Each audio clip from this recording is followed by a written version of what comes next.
Ready, set, don't fire. That's the focus of tonight's angle.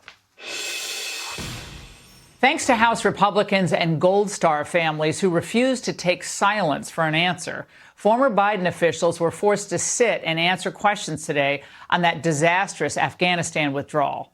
Now, without naming names, the generals denied they were at fault.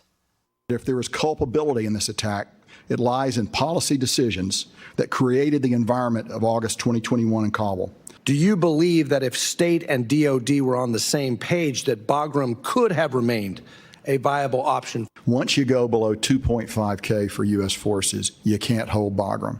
At 2.5, I was enthusiastic about holding Bagram. Presidents make decisions, and once that decision's made, we execute. The refusal to abide by the recommendations that both of you made would have preserved the option to maintain Bagram. Would Bagram have been a preferable strategic exit? All things being equal, you'd prefer to have Bagram at 2.5K.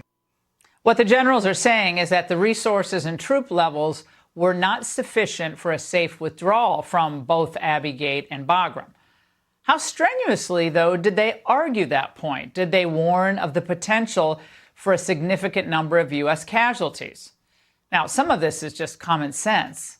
You don't announce you're withdrawing your military presence, as Biden did, in a hostile country, only to then drag your feet on the actual removal of personnel and equipment.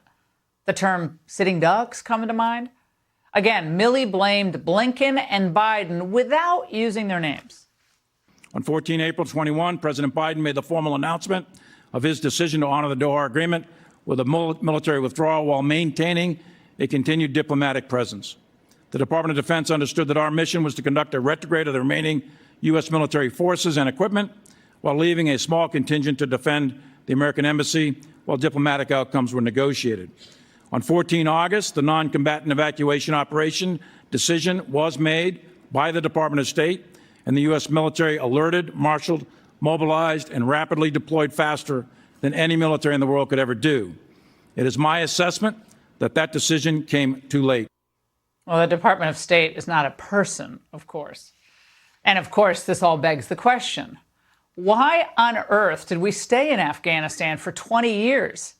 The money wasted, the wonderful, incredible, brave people we lost, for what? At the end of 20 years, we, the military, helped build an army, a state, but we could not forge a nation. The enemy occupied Kabul, the overthrow of the government occurred, and the military we supported for 2 decades faded away. That is a strategic failure. Well, don't forget, we spent billions upon billions training Afghan troops. We were told it was going to work. Yet the military, the Afghan military, so it's called, as soon as the Taliban began making a resurgence, it dissolved. It's a tribal society and always will be. We had no business being there, and despite our spending $800 billion annually on defense, you can't buy pragmatic thinking. The generals, heck, even low-level enlisted men stationed there, knew full well what a ragtag group the Afghan security forces were. Without American money and our own military propping them up, they couldn't stand on their own. What role did the sudden, just almost instantaneous collapse of the Afghan government play in the events following the continuing evacuation and withdrawal? They melted away. And that was probably the most significant immediate operational effect of the collapse of the Afghan government. We saw it as a possibility, but that's why we had to put in almost 6,000 U.S. forces to replace those Afghans that had melted away. We would have been able to hold HQ with a far smaller number of U.S. forces had the Afghans remained. But when the government collapsed, they went away. So that had a profound and immediate effect on everything else that followed. Right. But aren't our generals because they have the ability to game out scenarios better than anyone else? They knew the president of Afghanistan was a puppet with no real support among the people. Thus, they should have known that he and all his top staff would plan to save themselves first by bugging out of the country. But they admitted their projections were off. We estimated that the earliest time of complete collapse could be in the fall, maybe around Thanksgiving, something like that. Nothing indicated August per se. President Ghani, his entire cabinet, less one went up into the Panjshir Valley. The rest of them got on airplanes and took off out of their country. As soon as the ANSF saw that, they literally took their uniforms off, put their weapons down, and it collapsed. But no kidding. I mean, this is obvious stuff.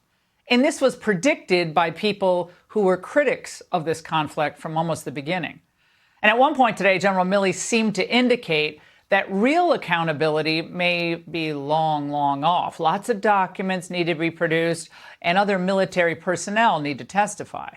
If you're going to get an accurate picture, there's lots of people along the line that will need to be discussed. There is a lot of documents. The vast majority of them are classified and many very highly classified. And how that would work between, say, the Department of Defense, Department of State, CIA, et cetera, and the various committees. But to get a full, comprehensive, holistic picture, you're going to have to get documents and all that. That's going to take a long time, and there's rules that govern all that. Okay, of course, some key questions do remain that only the commanding officers on the ground know the answers to. When the team on the ground was seeking authority to take out the prospective bomber, and they saw somebody that matched the description, they were told, quote, leadership did not have engagement authority for us, do not engage. Did we ever figure out what happened in the chain of command there? I don't have personal knowledge of that set of asks or denials. Hey, wait. He doesn't have knowledge about that set of asks or denies? That's kind of strange, as that's a pretty important thing for him to have inquired about in the aftermath of Americans dying, don't you think? Now, right after that exchange, Chairman McCall said that the committee has asked DOD for documents to be produced and for the testimony of the commanding officers who were on the ground. But no luck so far getting any of that information. So the obvious question, after years have gone by, what is the Biden administration hiding and why? If such a do not engage order had been in effect, it was insane, and that individual should be fired. But then again, no one's ever fired in this administration for anything.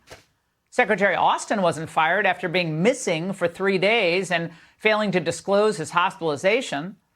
Janet Yellen wasn't fired despite spectacularly missing inflation. Mayor Pete kept his job after East Palestine, Ohio, that derailment and various FAA screw-ups. Alejandro Mayorkas, he wasn't fired when the border situation exploded, but then again, he is executing his orders perfectly, flood the country with as many illegals as possible, and who knows how many of them could actually end up voting for their benefactors. But in Biden world, firing Blinken or Austin would just mean admitting to failure. And remember, to them, everything is a PR problem. The economy, the border, crime, Ukraine, all of it. They will never, ever change their policies. They'll just rebrand the old policies. And the same refusal to cut your losses and change course infects our Pentagon. No matter how much and for how long American voters wanted to see an end to the Afghanistan war, the Pentagon never wanted to take its fingers out of the dike, no matter how unpopular the war became. And now, all these years later, we still see no one take responsibility for major policy failures that resulted in an incalculable destruction to our country and the loss of life. And at the same time, we see our government unfairly target President Trump, the chief political rival of Joe Biden. They're going to hold Trump accountable for no wrongdoing and let real wrongdoers skate, including in Biden's own family. In November, voters finally have their chance to do something the president refused to do: fire the idiots responsible for the mess we're in. And that's the angle.